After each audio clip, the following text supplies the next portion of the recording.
Hello, I'm Cathy Brewster, Professional Development Manager at Truckee Meadows Community College, with a quick tip for student success. In the next few minutes, you will learn techniques and ideas that you can use in your classroom. Thank you for watching. Let's face it, most of us use traditional multiple choice assessments in our classes.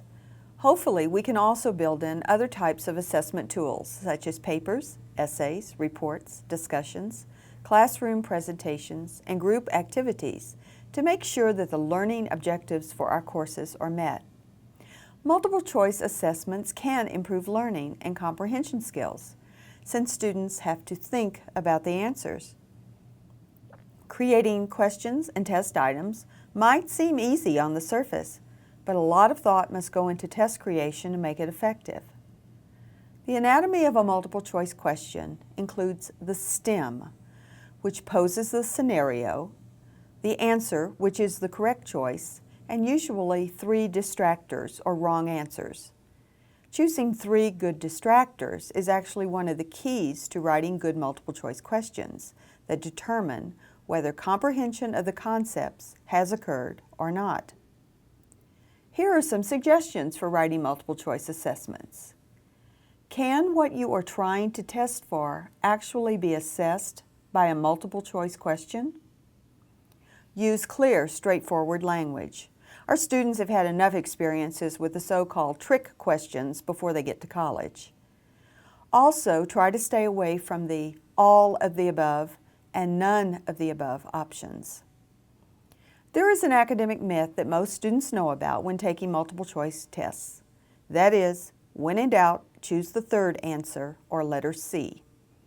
This comes from the fact that when you are writing multiple choice questions, it's pretty easy to come up with 1 or 2 wrong answers or distractors. Those become answers A and B. The correct answer becomes C, and you struggle to find a third good distractor. Mix up your answers. If you are teaching online, Angel can help you do this. We can't talk about developing good multiple choice assessments without mentioning Bloom's taxonomy. Benjamin Bloom was a professor at the University of Chicago who classified student learning into 6 levels, starting with simple knowledge and moving up in ability to higher order thinking. This is a slide of Bloom's revised taxonomy. I'll use the story of the 3 little pigs to illustrate constructing questions using Bloom's taxonomy. You might remember there were 3 pigs and a big bad wolf. The first pig builds his house of straw. The second builds his house of sticks. The third pig builds his house of bricks.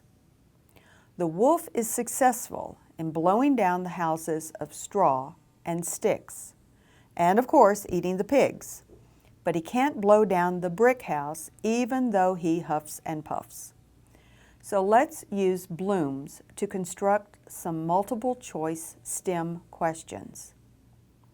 A remembering lowest order multiple choice STEM question might be, how many little pigs are in this story? An understanding STEM question might be, what factors make a brick house stronger than a straw house? An applying question could be, how could the wolf attack a brick house in ways other than trying to blow it down? That is a higher order thinking skill than how many pigs are in this story. So consider becoming more familiar with Bloom's taxonomy to help you construct assessments, whether multiple choice or essay questions. Here's a couple of other things. Consider giving a pretest, either in class or as an Angel assist. I have done this to give the students an idea of what my test questions actually look like before they take the entire test. This way they see that the questions are straightforward, and they can gain some confidence. I have also talked about test-taking skills in my classes. Publisher test banks are a great time-saving resource.